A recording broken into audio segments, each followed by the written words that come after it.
시청자 여러분 안녕하십니까? 안녕하십니까? 시사정담 시작하겠습니다. 시청자 여러분, 오늘은 6.25 발발 71주년을 맞아서 대한민국 병역명문가회 정송학 회장님을 모시고 호국 보훈의 의미를 새기는 시간을 갖도록 하겠습니다.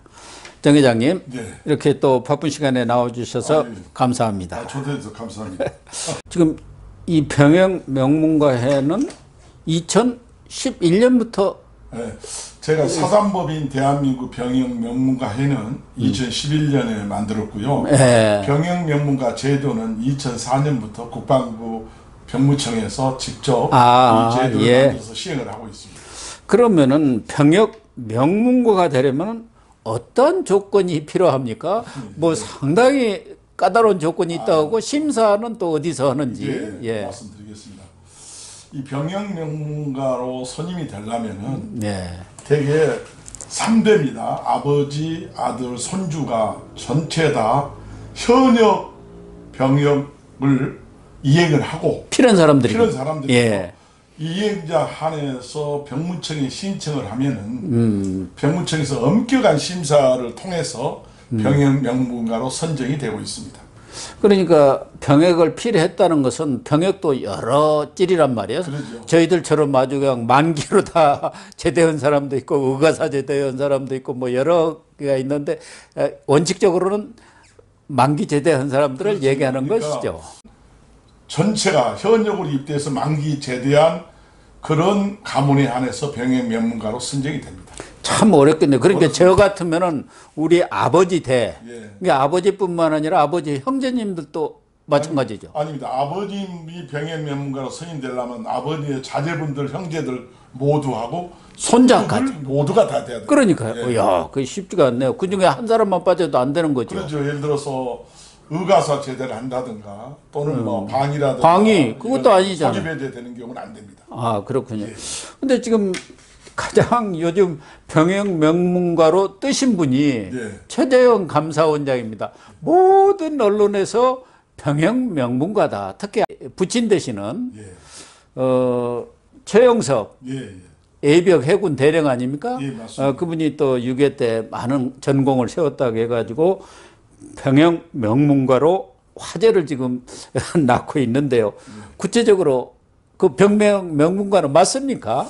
사실은 최재형 감사원장님의 부친께서는 6.25 때 훌륭한 공을 세우셨죠. 또 제가 알기로는 그 형제가 4형제인데 다 공군, 육군, 해군의 장교로서 복무해서 엄격히 따지면 확실한 대한민국의 병역의 명문가는 맞지만은 병무청이 인정하는 병역명문가에서는 해당이 되지 않는 것으로 제가 알고 있습니다. 아니 형제들 다 갔다 오고 아버님 다녀오셨는데 그러면 그 조카들 네. 그러니까 그 아버님의 손주들 네. 최재형 감사원장의 조카분 중에 어쩌면 한 분 아직까지 이행을 안 해서 그렇지 않느냐. 현재 병무청에 의하면 병무청에서 인정한 병역명문가는 아닙니다. 아 그렇군요. 이게 병역을 아주 형제들이라든가 아버님이 다 마치셔서 통칭으로 이야기하는 명문가는 맞는데 병무청에서 규정한 그렇죠. 거기 심사를 통과하는 그런 병역명문가는 아니다. 이 예를 말씀. 들어서 지금 손주가 현역의 복무 중이라면은 현역 복무가 끝난 다음에 명문가 신청을 할 수 있습니다. 그렇기 때문에 아마 그런 쪽이 하나 있지 않겠는가 그럼 추측만 그 합니다. 부분은 좀 확실치는 않네요. 예. 그 손주 중에서 안 간 사람이 있는 건지 예. 아직 못 간 사람 나이가 안 돼서 안 갈 수도 있는 것이고 그렇죠. 그렇지 않습니까? 예.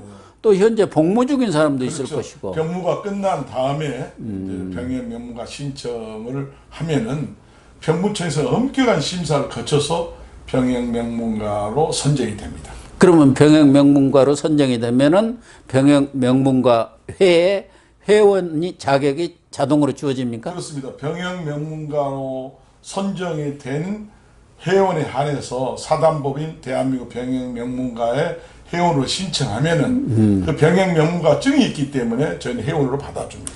그러면 우리 정송학 회장님은 네. 어떻게 해서 지금 병역 명문가에다가 거기 회장까지 맡고 계십니까? 글쎄, 저보다 훌륭한 분들이 많이 계시는데요. 예.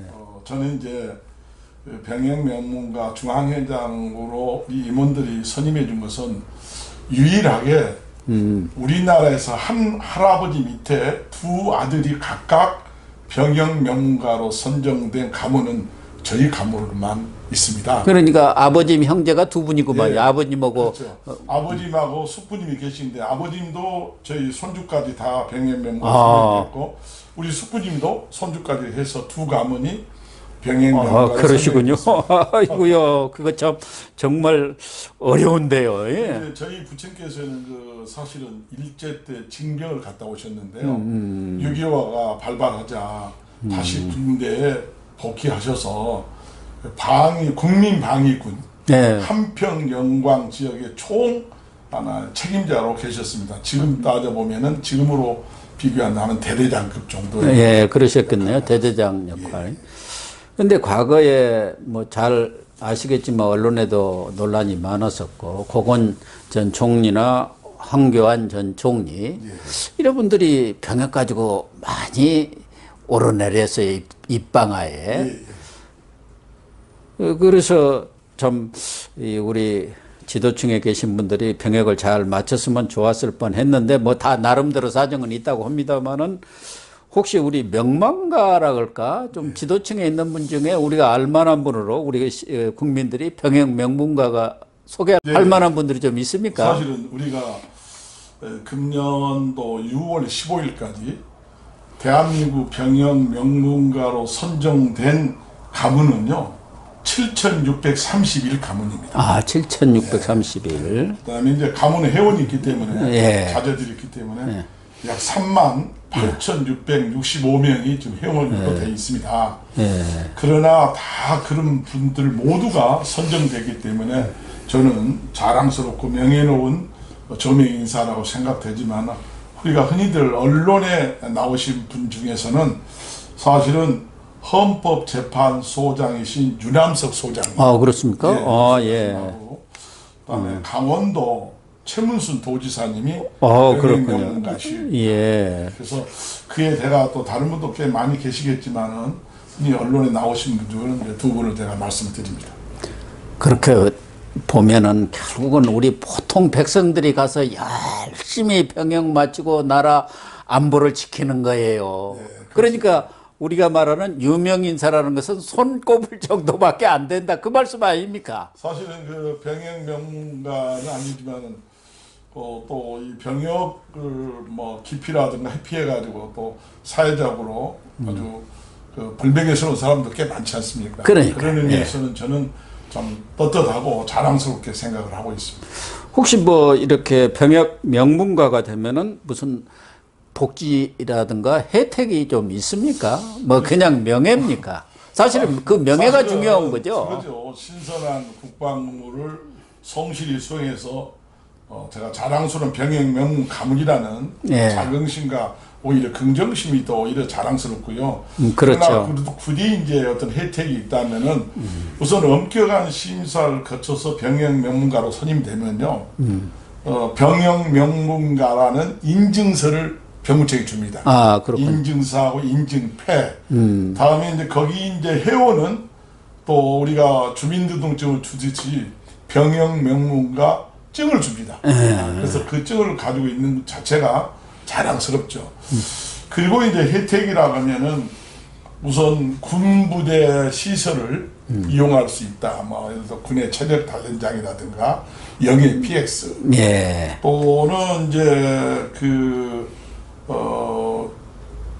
우리 지방자치단체는 전국에 190개가 병역 명문가 애우미 지원에 관한 조례가 만들어져 있습니다. 아, 그렇군요. 조례가. 그 조례 속에는 국공립 시설을 이용할 때 무료 또는 감면 혜택. 감면. 이런 것이 있고 또 이제 아무래도 매년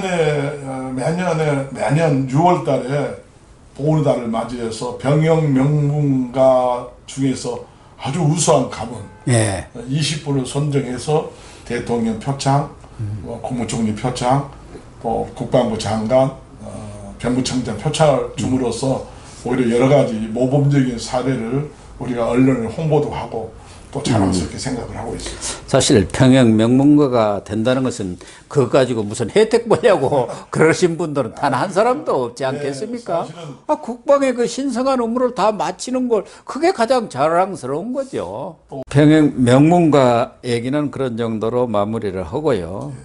이제 오늘이 6.25 71주년입니다. 참 엄청난 인명, 물적 피해를 본 우리 국민들에게 있어서는 정말 대재앙 아니었습니까? 그렇죠.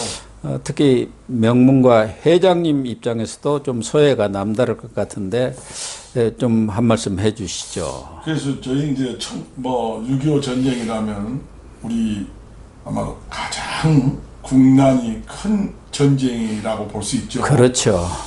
사실은 북한이 침범해서 참 민족 상잔의 비극이 바로 6.25다고 생각할 때 감회가 새롭습니다. 그나마 우리 국군하고 유엔군이 참전해서 자유민주주의와 시장제를 지켜주는 그런 큰 역할을 해서 오늘날 우리가 지금 경제 대국, 안보 강국을 가고 있는 게 대해서 참 자랑스럽게 생각합니다. 특히 이제 저희 부친이 또 6.25 때 참전 유공자여서 더 감회가 더 새롭죠. 사실은 우리가 이렇게 6.25를 통해서 우리는 좀 뒤돌아보면은 되게 우리가 외세 침입을 한 1000번 했다고 그런다. 예, 그렇게 받았겠죠. 그래서 우리 조상들이 정말 나라와 국민을 지키는 DNA가 확실히 있지 않느냐. 국난 극복의 DNA가 맞습니다. 확실히 있는 것 같아요. 예. 그 다음에 또 몽고 침입이 있을 때는 저항정신. 예. 그 몽고가 다 지배했지만 한국은 우리 고려는 오히려 협상국으로서 여러 가지 그 조정과 협의하고 함부로 대지 못했지 않습니까? 이런 확실한 불굴의 저항정신. 또 저희는 그러한 것이 합쳐서 우리 선조들이 우리 또 선배들의 개척정신, 열심히 일하는 성실함이 우리나라 오늘날 이렇게 강대한 위대한 국가로 만들어지지 않는다는 의미에서는 6.25의 감회가 또 새롭습니다. 그래서 우리 어떻게 보면 전쟁의 폐허 위해서 최근에 G7회의가 영국에서 열렸습니다마는 문재인 대통령도 당당하게 초청을 받았지 않습니까? 그게 진짜 초청받은 사람은 우리나라뿐이 없더라고. 영연방 국가 호주, 남아공은 영연방이고 그렇지 않습니까? G8이에요. 그럴 정도로 우리 경제 대국으로 10위권 세계 이렇게 도약하고 있는 상황인데 역시 이러한 국가적 발전은 우리 국민들의 그러한 정말 아까 말씀하신 대로 국난 극복의 정신 또 이 가난을 극복하고 다른 나라를 원조하는 나라로 변한 선진국으로 변한 나라는 우리나라뿐이 없는 거 아니겠습니까? 그러니까 사실 전쟁의 폐해를 딛고 이렇게 세계에 활발하고 세계 경제나 안보부로 갈 수 있는 것은 사실 어쩌면 우리가 6.25라는 경험을 통해서 절대 전쟁이 일어나서 안 되겠다. 또 국민의 투철한 희생정신, 조상들의 이런 숭고한 희생정신이 그런 결과가 바로 대한민국이 이렇게 세계 강국으로 가는 계기가 됐다고 생각을 하면서요. 사실은 어떻게 생각하면 이것도 우리 국민들이 우리 선조들이 노블레스 오블리주 정신의 일환이도 아니었나 이런 그렇습니다. 예. 그런데 사실은 우리 지도층들이 과연 솔선수범을 했느냐 하는 또 비판론도 없지는 않습니다. 요 근래 무슨 원정 출산을 하고 병역을 기피하기 위해서 별의별 수단을 쓰는 것들이 언론을 통해서 자주 보도되고 있지 않습니까? 그래서 정말 지금은 우리 지도층들이 솔선수범해서 노블레스 오블리주를 실천하는 그런 노력들이 있어야 할 것 같아요. 아까도 봤지만 병역 명문가 중에서 우리나라 지도층에서 정말 우리 국민들이 그냥 알만한 사람은 10손가락도 부족하지 않습니까? 사실은 우리가 20대에 군대라는 그런 고대에 간다는 것은 쉬운 것은 아닙니다. 예. 군 20대에 가서 현역 복무를 마치고 그리고 대대로 3대가 빠짐없이 현역으로 복무를 마친다는 것은 정말로 확실한 국가가지나 투철한 사명감이 없으면 불가능한 거죠. 이런 의미에서 저는 이 병영 명문 가야말로 노블레스 오블리주를 성실하게 수행한 가문이 아닌가. 그렇죠. 이런 생각을 하고요. 사실은 우리 사회 지도층이 완전히 솔선수범해야 됩니다. 국난이 왔고 이기고 왔을 때 자진해서 희생하고 자진해서 모범을 보이는 것이야말로 우리나라가 발전하는 원동력이라고 보는 의미에서 저는 병행 명문가가 가장 이런 것을 실천하는 큰 가문이다라고 생각을 하고 있습니다. 미국의 대통령이라든가 영국의 수상들 그 아들들이 전쟁이 났을 때 제일 먼저 달려가지 않습니까? 사실은 저희도 이제 그걸 조사를 해보니까요, 미국의 누스벨트 대통령이요, 자기 아들 사형제를 전부 2차 대전에 참여를 시켰더라고요. 그러니까. 이렇게 하고, 또 우리가 6.25 때 제가 기록에 하면 미군 장성들의 아들들이 한 139명이 한국전에 참전을 했어요. 그 중에 한 35명이 사망이라든가 부상을 당했는데 그 다 그분들이 자기 아들이 남도 이렇게 희생하고 전쟁에서 사망하고 있는데 내 아들이라 해서 이런 무거운 책임을 지지 않는다 하면 또 본인이 한다 하면 그 어떻게 지휘관으로서 책임감을 다할 수 있느냐. 그래서 그분들이 되게 보면 다 희생 정신은 다름 아닌 노블레스 오블리주 정신이다라는 의미에서 미국은 역시 그렇습니다. 지난달 그 한미 정상회담 때 94세인가요? 랄프 퍼켓이라는 예비역 대령 바이든 대통령이 무릎 탁 꿇고 문재인 대통령도 같이 꿇었습니다만은 명예훈장 수여하는 거 아마 뭐 미국 국민들뿐 아니라 다른 나라 국민들도 상당히 감동이 됐을 거예요. 야, 국가가 저렇게 끝까지 지켜주고 영예를 부여하는구나. 그래서 우리 여기는 6.25 참전 뭐 사상자도 많고 유가족도 많고 뭐 지금 살아계시는 참전 용사들도 있을 텐데 그런 분에 대한 애우나 보훈이 잘 되고 있습니까? 뭐 꼭 우리 정 회장님이 뭐 설명할 내용은 아닙니다만은. 바이든 대통령하고 문재인 대통령께서 미국에 갔을 때 그 장군한테 무릎을 꿇고 이렇게 A를 표했지 않습니까? 이것은 결국은 국가를 위해서 희생한 사람은 끝까지 국가가 보호한다.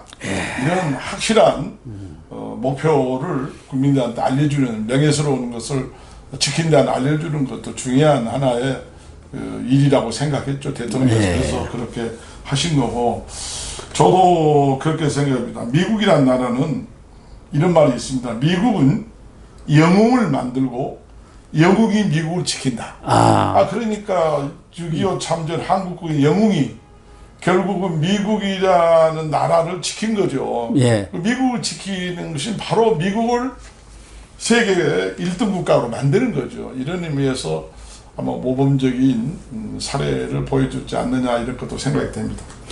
그러니까 지금 미군이 지난 6.25 전쟁 때 우리나라에서 4만 5천 명이 사망을 했습니다. 그래갖고 유엔군만 해도 15만 1천 명이 사망을 했어요. 사망이나 부상 이렇게 당했습니다. 그렇습니다.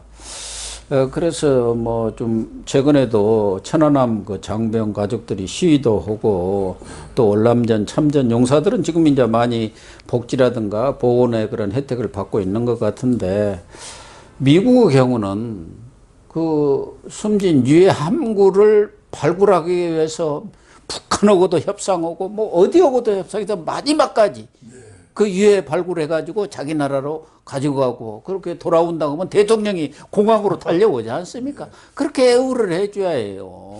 사실은 미국은 그러니까 국가를 희생한 사람은 끝까지 마지막 유해까지도 국가가 나서서 책임을 진다. 사실은 역사적으로 보니까요.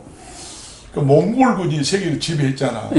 그 몽골군의 그 전쟁사를 보니까 그것도 비슷하더라고요. 아, 그래요? 제일 앞서서 그 몽골을 위해서 전사한 사망자에 대해서는 끝까지 결국은 시신을 찾아서 본국에 송환하는 이런 제도가 몽골군을 하여금 전쟁에서 용감히 싸우는 것을 하나 계기도 줬더라고요. 그러니까 마찬가지로 저도 최근에 우리나라도 6.25 전사자 시신 발굴해서 네. 비행기로 이렇게 오는 것도 좀 봤습니다만 그건 잘한 거라고 생각합니다.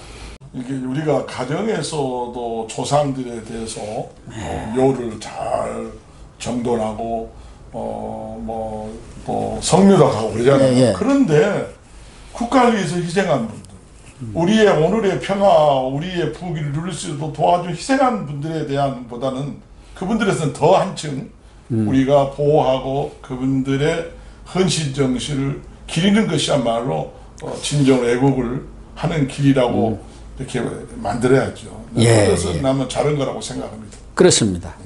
그런데 최근에 좀 우리 국민들이 많이 걱정하고 우려하는 일들이 몇 가지 잇따라 일어났어요. 그 공군 여중사의 성추행 사건으로 인한 극단적 선택이라든가 또 군 그 급식이 너무 부실해가지고 요즘은 다 핸드폰으로 찍어갖고 알려주지 않습니까? 거기다가 좀 기강이 해이된 술을 마시고 뭘 싸움을 했느니 상관을 해쳤느니 이런 일들이 자꾸 나면서 국민들이 좀 걱정을 하고 있는데 병역 명문가 입장에서 좀 한 말씀 좀 해주시죠.